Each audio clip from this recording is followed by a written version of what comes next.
Hello friends, हम वैदिक की संस्कृति से संबंधित क्वेश्चनों पे चर्चा कर रहे थे। तो आइए आज के वीडियो का पहला क्वेश्चन है, पूर्व वैदिक काल में इंद्र के पश्चात, पूर्व वैदिक का मतलब ऋग्वैदिक काल की बात कर रहे हैं, इंद्र के पश्चात दूसरा प्रमुख देवता कौन सा था। पूर्व वैदिक काल में इंद्र के पश्चात दूसरा प्रमुख देवता कौन सा है? अग्नि, मित्र, वरुण और पूषण। तो ध्यान रखना है, इंद्र के बाद दूसरा स्थान किसका आता है? अग्नि का। और अग्नि का 200 बार ऋग्वेद में उल्लेख मिलता है। तो इंद्र के बाद दूसरा स्थान किसका है? अग्नि का। अगला क्वेश्चन है,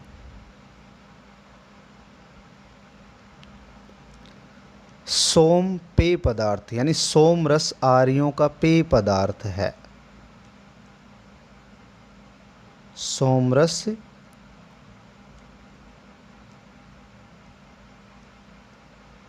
आर्यों का पेय पदार्थ है।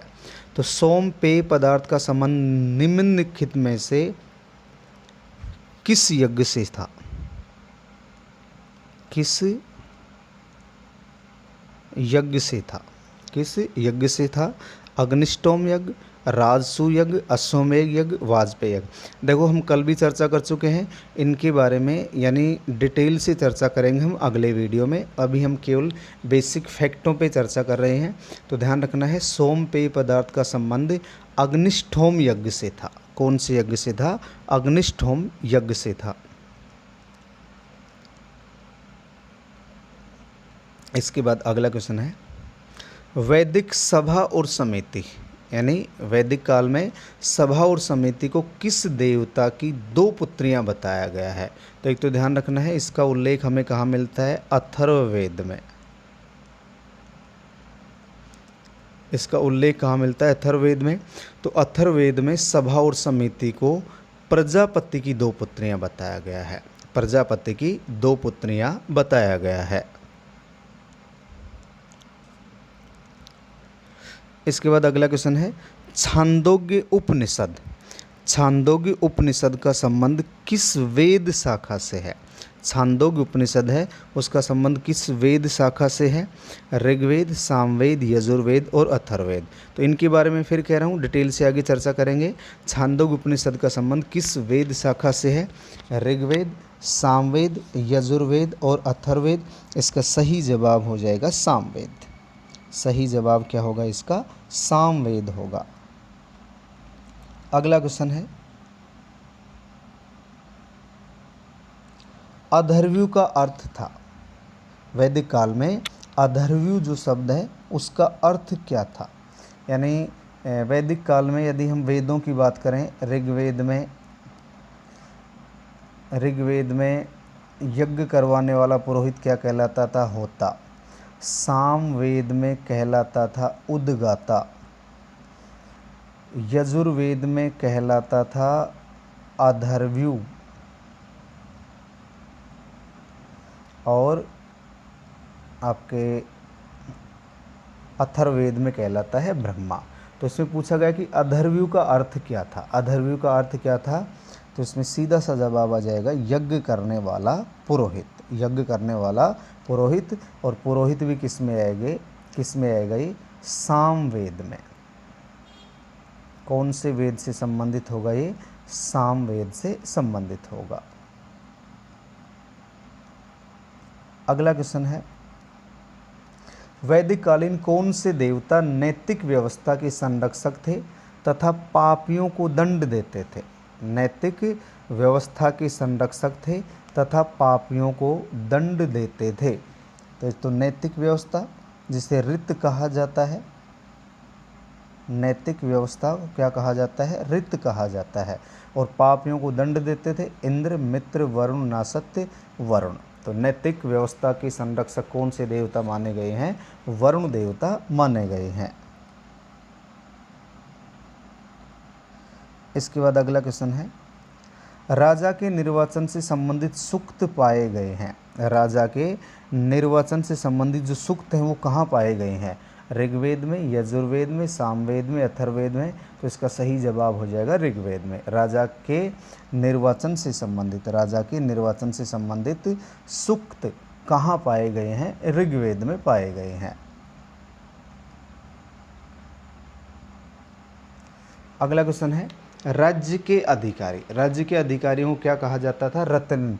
इनकी भी हम डिटेल से आगे चर्चा करने वाले हैं।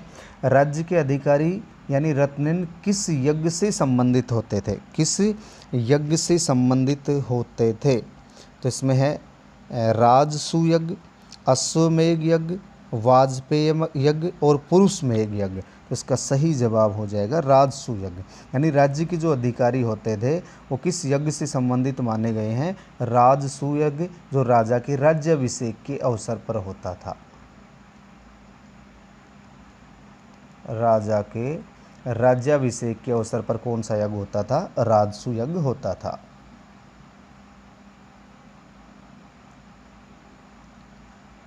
इसके बाद अगला क्वेश्चन है होता क्या है? होता क्या है? उपासना करने वाले, ऋग्वैदिक कालीन ऋषि, ऋग्वेद में यज्ञ करने वाला, ऋग्वेद में यज्ञ करने वाला और ऋग्वेद में देवों का आह्वान करने वाला, ऋग्वेद में देवों का आह्वान करने वाला। तो होता कौन हो जाएगा? ऋग्वेद में देवों का आह्वान करने वाला। ध्यान रखना है, ऋग्वेद में देवों का आह्वान करने वाला क्या कहलाता है? होता न होकर। इसमें ऑप्शन देखिए, ऋग्वेद में यज्ञ करने वाला, ऋग्वैदिक कालीन ऋषि और उपासना। तो होता पूछा गया है। क्वेश्चन क्या पूछा गया कि होता कौन है? होता कौन है? तो ऋग्वेद में देवों का आह्वान करने वाला, ऋग्वेद में देवों का आह्वान करने वाला क्या कहलाता है? होता कहलाता है।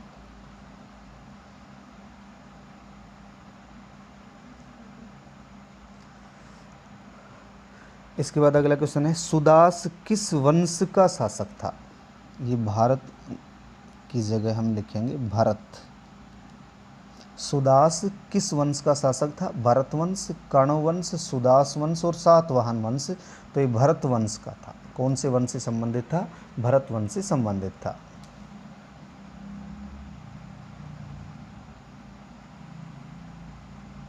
अगला क्वेश्चन है शिव का प्रथम रूप साहित्य में क्या मिलता है? भगवान शिव का प्रथम रूप साहित्य में किस नाम से मिलता है? योगी, पशुपति, रुद्र और कल्याणकर्ता। रुद्र। साहित्य में शिव का प्रथम रूप क्या मिलता है? ध्यान रखना है, रुद्र नाम से मिलता है। किस नाम से मिलता है? रुद्र नाम से मिलता है।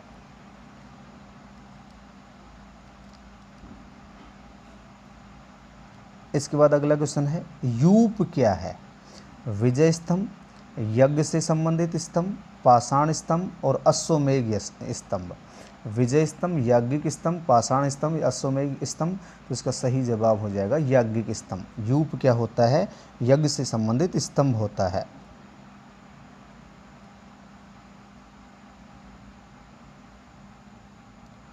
अगला क्वेश्चन है निम्नलिखित में से किस यज्ञ में, निम्नलिखित में से किस यज्ञ में 25 यूपों के प्रयोग का विधान है? अभी हमने बात की यूप का अर्थ क्या होता है? याज्ञिक, यज्ञ से संबंधित स्तंभ होता है। अब क्वेश्चन पूछा गया है कि निम्नलिखित में से किस यज्ञ में 25 यूपों के प्रयोग का विधान है? अश्वमेध, राजसु, वाजपेय और पुरुषमेध। और पुरुषमेध इसका सही जवाब हो जाएगा पुरुषमेध यज्ञ। इसमें 25 यूपों के प्रयोग का विधान मिलता है।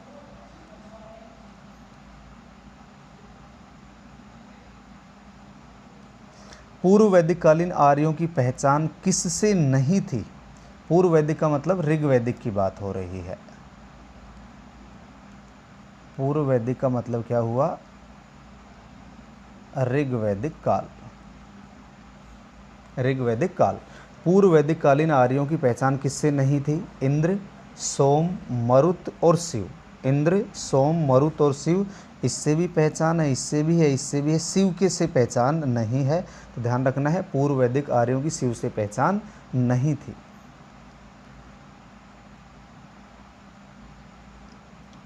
चित्रित धूसर मृदभांड, चित्रित धूसर मृदभांड किस काल से संबंधित?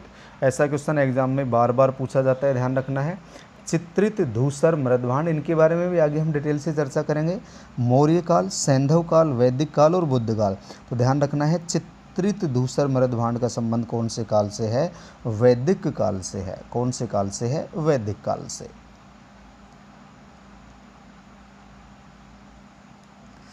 अगला क्वेश्चन है, किस प्राचीन ग्रंथ में वर्ण व्यवस्था गुणों एवं अभिरुचियों पर आधारित थी? किस प्राचीन ग्रंथ में वर्ण व्यवस्था गुण एवं अभिरुचि पर आधारित है? गुण एवं अभिरुचि पर आधारित है। ध्यान से समझना है क्वेश्चन को ध्यान से समझिए। किस प्राचीन ग्रंथ में वर्ण व्यवस्था गुण और अभिरुचि पर आधारित थी? भगवत गीता, रामायण, मनुस्मृति, वाजस्नेही संहिता। इसका सही जवाब हो जाएगा भगवत गीता। अगला क्वेश्चन है, वैदिक ग्रंथों में प्रयुक्त ऋत शब्द किससे संबंधित है? वैदिक ग्रंथों में प्रयुक्त ऋत का रक्षक, अभी हमने बात की है, वरुण देवता को माना गया है। तो ऋत शब्द किससे संबंधित है? वैदिक सूक्त से, नैतिक व्यवस्था से, धर्म से, ऋतु विज्ञान के अध्ययन से। ऋतु विज्ञान के अध्ययन से। इसका सही जवाब हो जाएगा नैतिक व्यवस्था से। इसके बाद ऋग्वेद में प्रयुक्त सीता शब्द का अर्थ निर्धारण कीजिए। ऋग्वेद में सीता शब्द का उल्लेख मिलता है, तो सीता शब्द का अर्थ क्या है? सीता शब्द का अर्थ क्या है? पृथ्वी की उर्वरता, जोती हुई भूमि। पृथ्वी की उर्वरता, जोती हुई भूमि, राजा जनक की पुत्री और हल रेखा। जो खेतों में हल चलाया जाता, जो रेखा होती थी, उसे क्या कहा जाता था? सीता कहा जाता था।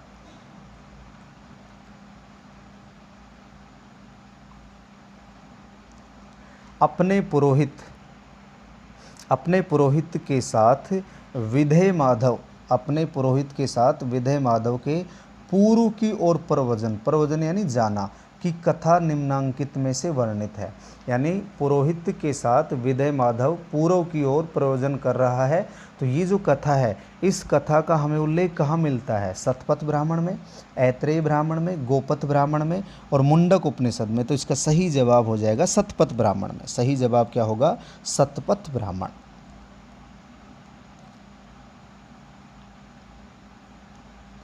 जंगल की देवी अरण्यायी, जंगल की जो देवी है उसे क्या कहा गया? अरण्यानी।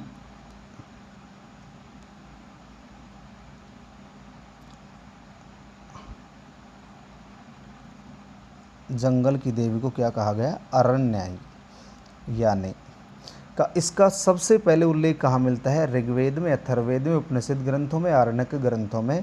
पहला उल्लेख कहाँ मिलता है? ऋग्वेद में।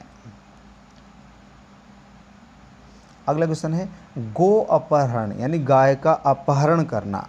गाय का अपहरण करना, गो अपहरण के प्रसंग में ऋग्वेद में प्रमुख रूप से नाम आता है। यानी गायों को चुराने वाले या गाय का अपहरण करने वाले ऋग्वेद में क्या कहलाते हैं? तो इनका नाम क्या आता है? मलेच्छ, पणि, निषाद, दास और दस्यु। पणि ये व्यापारी भी होते थे और गायों की चोरी भी करते थे। क्या आ जाएगा? पणि।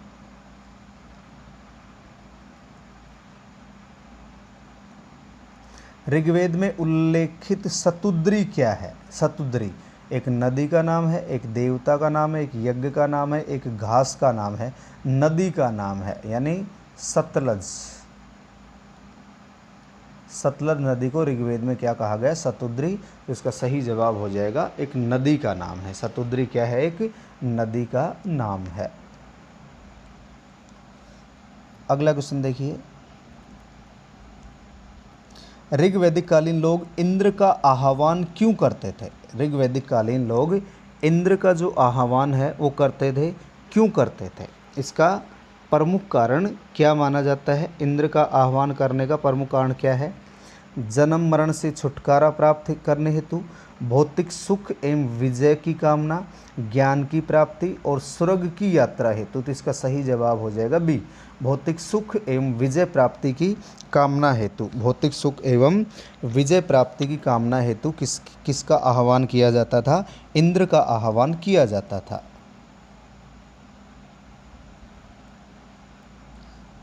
निम्नलिखित में से कौन उपनिषदों में उल्लिखित केके जनपद का एक दार्शनिक राजा था? केके जनपद का एक दार्शनिक राजा था। महत्वपूर्ण क्वेश्चन है, ध्यान रखना है। उपनिषदों में एक दार्शनिक राजा का उल्लेख मिलता है और वो कौन से जनपद से संबंधित है? केके जनपद से संबंधित है। अश्वपति, परवाहन जावली, अजात शत्रु, कोई नहीं। तो इसका सही जवाब होगा अश्वपति। तो ये एक दार्शनिक राजा थे, ये एक दार्शनिक राजा थे। इसके बाद देखिए अगला क्वेश्चन है,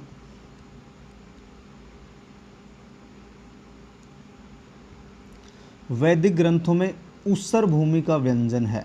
वैदिक ग्रंथों में ऊसर भूमि को क्या कहा जाता था? व्रज, कुल्या, सुव्यस और खिल्व। वज्र, कुल्या, सुव्यस और खिल्व क्या कहा जाता था? खिल्व कहा जाता था। ध्यान रखना है, ऊसर भूमि को किस नाम से जाना जाता था? खिल्व के नाम से जाना जाता था। अगला क्वेश्चन है, ऋग्वेद में उल्लेखित यदु और तुर्वस क्या थे? यदु और तुर्वस क्या थे? 2 राजा, 2 नदियां, 2 सेनानायक और 2 जन। यदु और तुर्वस क्या थे? 2 जन थे और ये ऋग्वेद में संबंधित है, ऋग्वेद से संबंधित हैं।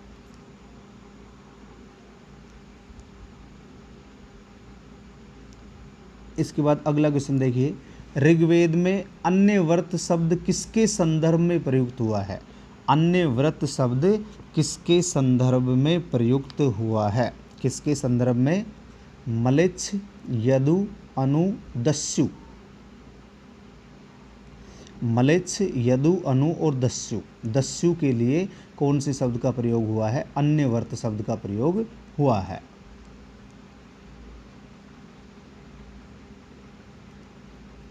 मैं कवि हूँ, मेरे पिता भिषज यानी वैद्य हैं और मेरी माता अन्न पीसती है। यह अवतरण कहाँ मिलता है? यह अवतरण कहाँ मिलता है? ऋग्वेद में, सामवेद में, अथर्ववेद में, मृच्छकटिकम में। तो इसका सही जवाब हो जाएगा ऋग्वेद। मैं कवि हूँ, मेरे पिता भिषज हैं और मेरी माता अनाज पीसती है, यह अवतरण कहाँ मिलता है? ऋग्वेद में मिलता है। पूर्व वैदिक कालीन इंद्र के विषय में क्या सही नहीं है? पूर्व वैदिक कालीन इंद्र के बारे में क्या सही नहीं है? उसे भोज एवं सोमरस पान प्रिय थे, सही बात है। वह पुरों को नष्ट करने वाला था, पुर यानी दुर्ग, नष्ट करने वाला था। सर्वाधिक सुक्त उसे ही संबोधित है, ये भी सही है। वह ऋत का धारक था। ऋत का धारक तो वरुण देवता था। ऋत का धारक कौन सा देवता था? वरुण। तो इसका सही जवाब हो जाएगा डी।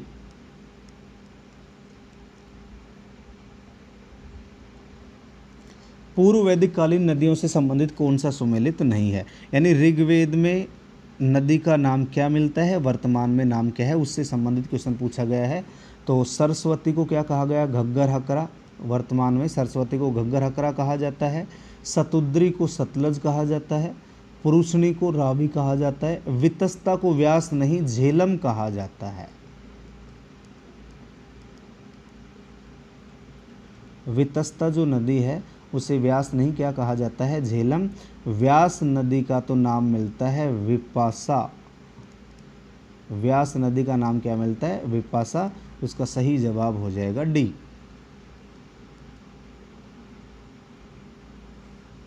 इसके बाद अगला क्वेश्चन है, पूर्व वैदिक काल में, पूर्व वैदिक काल में कोई नियमित भूमिकर नहीं था।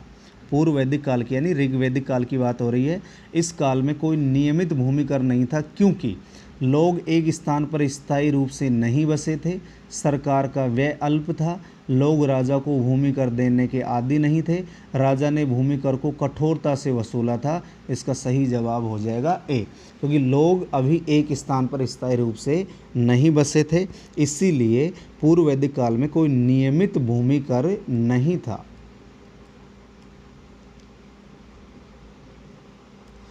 ऋग्वेद में संपत्ति का मुख्य रूप क्या था? ऋग्वेद में संपत्ति का मुख्य रूप स्वर्ण, मकान, भूमि, गोधन। क्योंकि ऋग्वैदिक काल में जो व्यापार था ये वस्तु विनिमय पर आधारित था। व्यापार किस पर आधारित था? वस्तु विनिमय पर, और गाय व्यापार का प्रमुख माध्यम हुआ करती थी। तो इसका सही जवाब हो जाएगा डी। इसके बाद देखिए अगला क्वेश्चन, ब्रह्मा का आविर्भाव एक परम सत्ता के रूप में कब होता है? ब्रह्मा जी का आविर्भाव एक परम सत्ता के रूप में कब होता है? ये क्वेश्चन पूछा गया है। पूर्व वैदिक काल में, आरण्यक काल में, ब्राह्मण काल में, उपनिषद काल में। तो इसका सही जवाब हो जाएगा उपनिषद काल। तो ब्रह्मा जी का आविर्भाव एक परम सत्ता के रूप में कब होता है? उपनिषद काल में होता है। अगला क्वेश्चन है, वैश्य का लक्षण दूसरे को बलि देने वाला, अनस्य बलि कर्त। तो वैश्य के लिए कौन से शब्द का प्रयोग किया गया? अनस्य बलि कर्त। और दूसरे के द्वारा भोज्य या उपभोग में आने वाला बताया गया है। किस में बताया गया है? अथर्ववेद में, ऐतरेय ब्राह्मण में, शतपथ ब्राह्मण में, वाजस्नेयी संहिता में। इसका सही जवाब हो जाएगा शतपथ ब्राह्मण। तो वैश्य का जो लक्षण है दूसरे को बलि देने वाला, दूसरे को भाग और बलि इस स्वेच्छा से दिए जाने वाले कुछ उपहार होते थे, इनकी भी हम आगे चर्चा करेंगे। तो वैश्य का लक्षण दूसरे को बलि देने वाला और दूसरे के द्वारा भोज्य या उपभोग में आने वाला बताया गया है। कहाँ बताया गया है? शतपथ ब्राह्मण में। अगला क्वेश्चन है, निम्नलिखित में से कौन सा एक ऋग्वेद में स्त्रियों के विषय में सही नहीं है? कौन सा एक ऋग्वेद में स्त्रियों से संबंधित या स्त्रियों के विषय में सही नहीं है? वे सभा की कार्यवाही में भाग लेती थी, उनका विवाह यौवना प्रारंभ से पूर्व हो जाता था। ये बात गलत है, यानी विवाह लगभग 16 से 17 वर्ष की आयु में होता था। तो ये गलत होगा, उत्तर यही हो जाएगा। वे यज्ञ का अनुष्ठान करती थी, सही बात है। वे युद्धों में सक्रिय भाग लेती थी, ये भी सही है। तो सभा की कार्यवाही में भाग लेती थी, उनका विवाह यौवन आरंभ से पूर्व हो जाता था, ये बात गलत है। अगला क्वेश्चन है, शुक्ल एवं कृष्ण के रूप में ज्ञात 2 संस्करण मिलते हैं। शुक्ल पक्ष और कृष्ण पक्ष, यानी एकमात्र जो वेद है जो शुक्ल पक्ष और कृष्ण पक्ष में विभाजित है, उसके बारे में बात की गई है। केवल अथर्ववेद में, केवल यजुर्वेद में, ऋग्वेद और यजुर्वेद में, सामवेद और अथर्ववेद में। इसका सही जवाब हो जाएगा यजुर्वेद।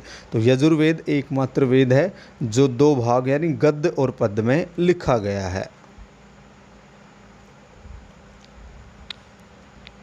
आर्य भारत में आए। आर्य लोग भारत में आते हैं, किस रूप में आते हैं? शरणार्थी के रूप में, आक्रमणकारी के रूप में, शरणार्थी के रूप में, आक्रमणकारी के रूप में, व्यापारी के रूप में और अप्रवासी के रूप में। आर्य भारत में किसके रूप में आते हैं? अप्रवासी के रूप में आते हैं, अप्रवासी के रूप में।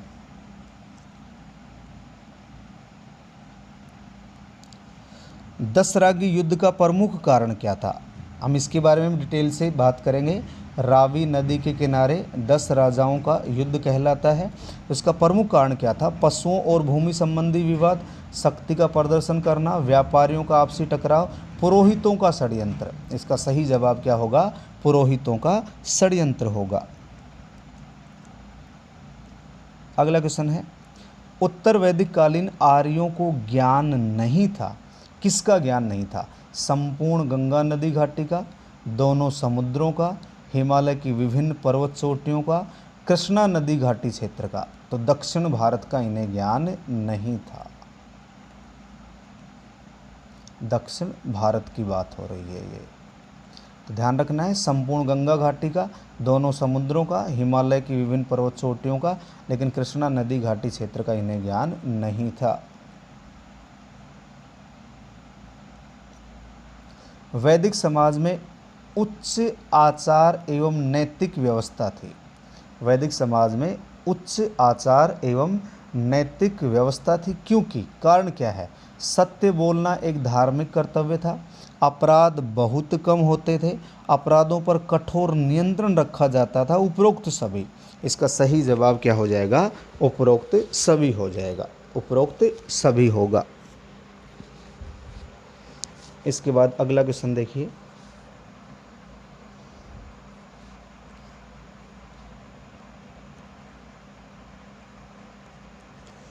वैदिक काल में द्विज में शामिल थे। द्विज में कौन कौन शामिल हैं? ब्राह्मण क्षत्रिय, ब्राह्मण क्षत्रिय वैश्य, ब्राह्मण और वैश्य, ब्राह्मण शूद्र और वैश्य। इसका सही जवाब होगा ब्राह्मण क्षत्रिय और वैश्य। यानी द्विज में किसको शामिल नहीं किया? शूद्र को शामिल नहीं किया। द्विज में शूद्र को शामिल नहीं किया गया है। अगला क्वेश्चन है,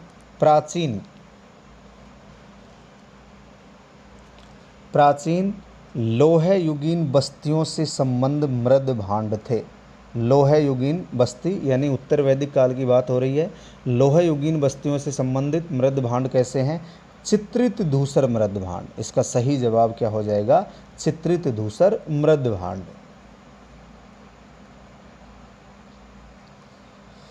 वैदिक काल में पृथ्वी से संबंधित देवता थे अग्नि, सविता, वरुण और मरुत। अग्नि, सविता, वरुण और मरुत। तो पृथ्वी से संबंधित देवता कौन से? अग्नि। आगे चलकर हम इसका डिटेल से अध्ययन करेंगे कि कौन से अंतरिक्षवासी थे, कौन से पृथ्वीवासी थे और कौन से आकाशवासी थे। तो 3 श्रेणियाँ पढ़ेंगे, वो आगे अगले वीडियो में डिटेल से अध्ययन करेंगे।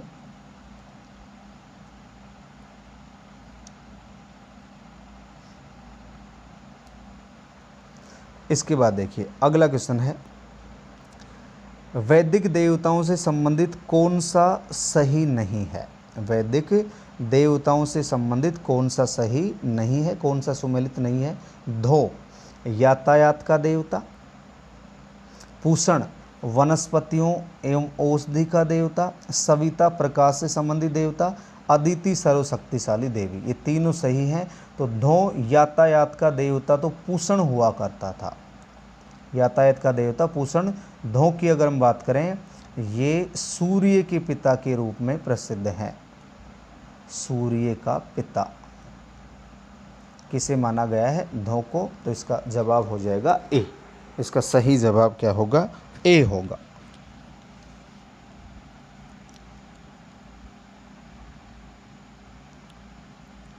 अगला क्वेश्चन है, नृप्त शब्द प्रयुक्त होता था। नृप्त जो शब्द है वो प्रयुक्त हुआ है माता पिता के लिए, गुरु और शिष्य के लिए, चचेरे भाई बहन, चाचा दादा मामा इत्यादि संबंधियों के लिए। इसका सही जवाब हो जाएगा सी। तो जो नृप्त शब्द है, नृप्त शब्द का जो प्रयोग है वैदिक काल में, वो चचेरे भाई बहन, चाचा दादा मामा इत्यादि संबंधियों के लिए प्रयुक्त हुआ है।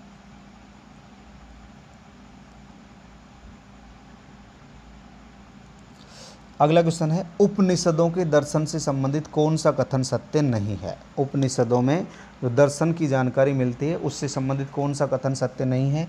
मुंडक उपनिषद में यज्ञ की तुलना टूटी हुई नाव से की गई है। सही बात है। मुंडक उपनिषद में यज्ञ की तुलना टूटी हुई नाव से की गई है। उपनिषदों में भी कर्मकांड पर बल दिया गया, ये बात गलत है। उपनिषदों में कर्मकांड पर बल नहीं दिया गया है। आत्मा अपरिवर्ती, अविनाशी और अमर है। यानी उपनिषदों में इसका उल्लेख मिलता है कि आत्मा अपरिवर्ती, अविनाशी, अमर है।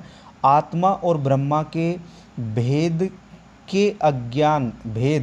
अज्ञान के कारण होता है। आत्मा और ब्रह्मा में जो भेद करता है मनुष्य, वो किसके कारण करता है? अज्ञान के कारण। तो इसका सही जवाब हो जाएगा बी, क्योंकि उपनिषदों में कर्म कांड पर बल नहीं दिया गया है।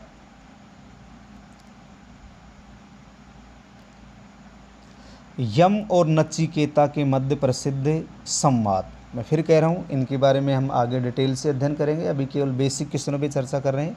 यम और नचिकेता के मध्य सुप्रसिद्ध संवाद उल्लेखित है मुंडक उपनिषद में, मांडुक्य उपनिषद में, छांदोग्य उपनिषद में, कठोप उपनिषद में। तो इस यम और नचिकेता का जो सुप्रसिद्ध संवाद है वो कौन से उपनिषद में है? कठोप उपनिषद में है।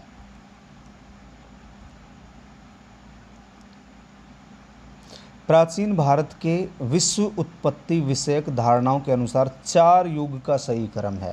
प्राचीन भारत में विश्व की उत्पत्ति से संबंधित जो धारणा है उसके अनुसार 4 युग हैं और इन चारों युगों का सही क्रम पूछा गया है। कृत, त्रेता, द्वापर, कली, त्रेता द्वापर कली कृत, कली द्वापर त्रेता कृत और द्वापर कली त्रेता कृत। तो इसका सही जवाब होगा ए। सबसे पहले कृत, त्रेता, द्वापर और वर्तमान की बात करें कलयुग। ये क्रम से ध्यान रखना है। तो प्राचीन भारत के विश्व उत्पत्ति विषयक धारणाओं के अनुसार चारों युगों का सही क्रम क्या हो जाएगा? कृत, त्रेता, द्वापर, कली। कृत, त्रेता, द्वापर और कली।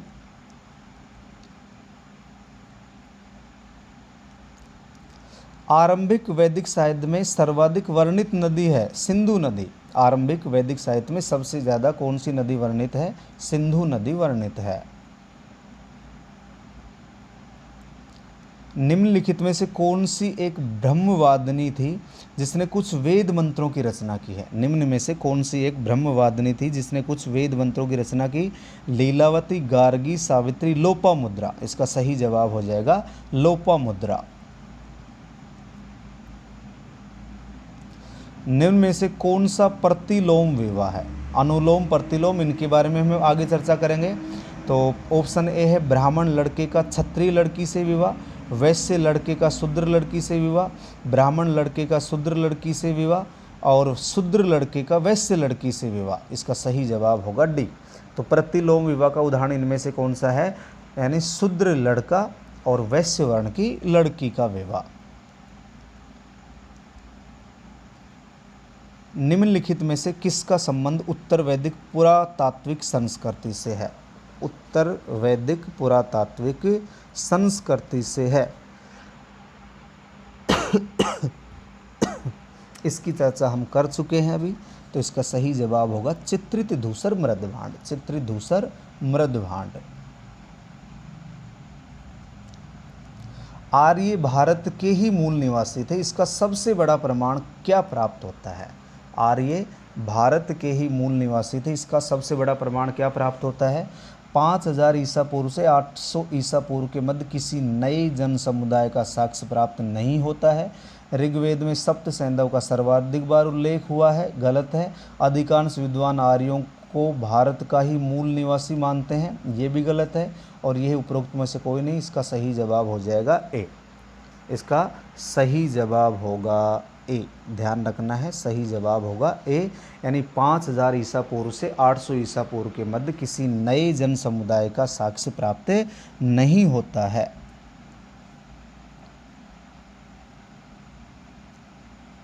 अगला क्वेश्चन है, निम्नलिखित में से कौन सी प्रथा चतुष्ट वेदोत्तर काल में प्रचलित हुई? चतुष्ट वेदोत्तर काल में प्रचलित हुई। ब्राह्मण, क्षत्रिय, वैश्य, शूद्र, धर्म, अर्थ, काम, मोक्ष, ब्रह्मचर्य, गृहस्थ, वानप्रस्थ और सन्यास। और लास्ट है उपरोक्त में से कोई नहीं। इसका सही जवाब हो जाएगा ए। कौन सी प्रथा चतुष्ट वेदोत्तर काल में प्रचलित होती है? ब्राह्मण, क्षत्रिय, वैश्य और शूद्र।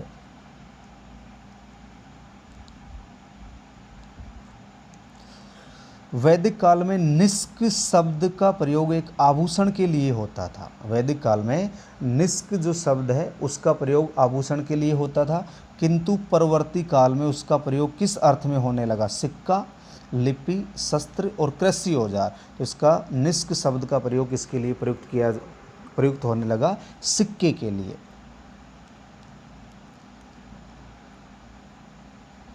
मूर्ति पूजा का प्रारंभ कब से माना जाता है? मूर्ति पूजा का प्रारंभ पूर्व आर्य वैदिक काल में, मौर्य काल में, गुप्त काल में। तो इसका तो सही जवाब ये हो जाएगा, क्योंकि हम चर्चा कर चुके हैं सिंधु सभ्यता के निवासियों ने मूर्ति पूजा की थी। तो पूर्व आर्य।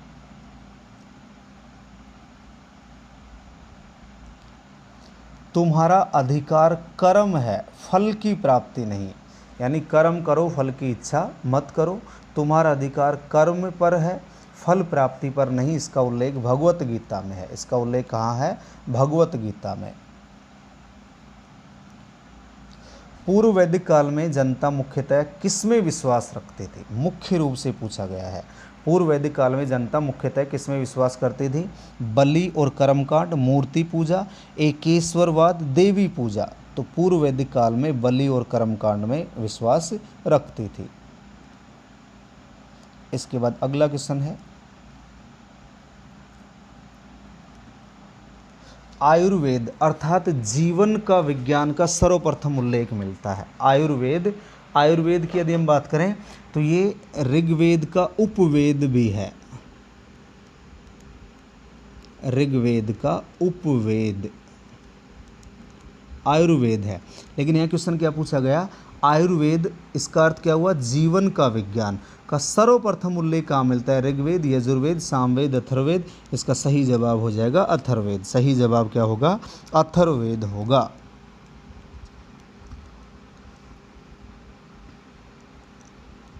अगला क्वेश्चन है, वैदिक समाज में नियोग शब्द का अर्थ क्या है? वैदिक समाज में नियोग शब्द का अर्थ क्या है? किसी महिला द्वारा स्वतंत्र रूप से यज्ञ का संपादन करना, किसी सामंतीय परिवार की महिला द्वारा कुंवारी रहने की शपथ लेना, निसंतान विधवा द्वारा पुत्र प्राप्ति हेतु देवर से संभोग करना, और पति की मृत्यु पर विधवा द्वारा सती होना। तो नियोग का अर्थ होता है निसंतान विधवा द्वारा पुत्र प्राप्ति हेतु देवर के साथ संभोग करना। ये क्या कहलाता है? नियोग कहलाता है।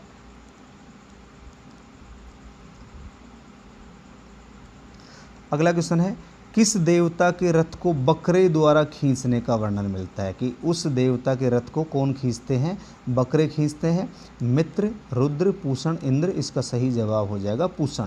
पूषण के रथ को बकरे के द्वारा खींचा जाता है।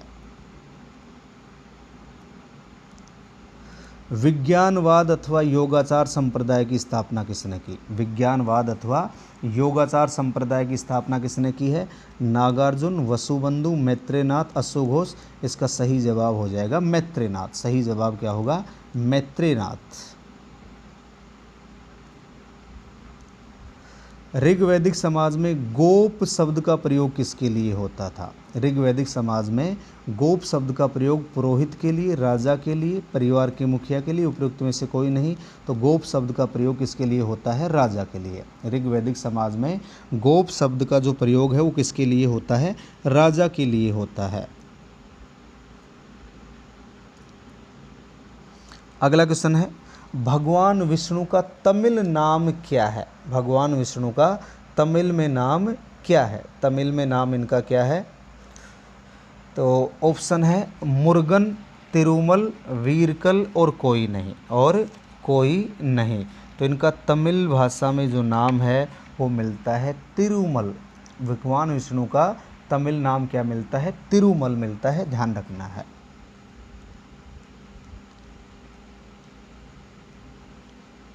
अगला क्वेश्चन है, मनु की विधि व्यवस्था में यानी कानून व्यवस्था में चोरी के लिए निम्नलिखित में से किसे सर्वाधिक दंड दिया जाता था? सर्वाधिक दंड किसे दिया जाता था? मनु की विधि व्यवस्था के अनुसार ब्राह्मण, क्षत्रिय, वैश्य, शूद्र।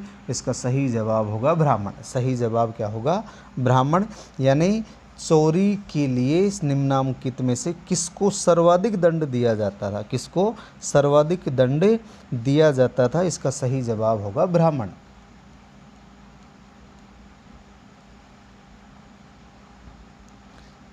अगला क्वेश्चन है, अविवाहित लड़की के पुत्र के लिए स्मृति साहित्य में क्या अभिधान किया गया है? अविवाहित लड़की के यदि पुत्र प्राप्त हो जाता है, पुत्र का जन्म हो जाता है अविवाहित लड़की से, तो उसे क्या कहा गया? कानीन, औरस, सहोदर, क्षत्रज। इसका सही जवाब होगा कानीन। अविवाहित लड़की के पुत्र के लिए स्मृति साहित्य में क्या अभिधान प्राप्त होता है? कानीन कहा जाता है। तो दोस्तों आज के वीडियो में इतना ही। इसके बाद हम नेक्स्ट डिटेल से चर्चा करेंगे। और आने वाले वीडियो में कंप्लीट टॉपिक को आराम से, यानी सिंधु घाटी सभ्यता की तरह ही वैदिक सभ्यता से संबंधित लगभग 300 से 350 क्वेश्चनों का हम एक सेट तैयार करेंगे। तो आज की वीडियो में इतना ही। जय हिंद, जय भारत।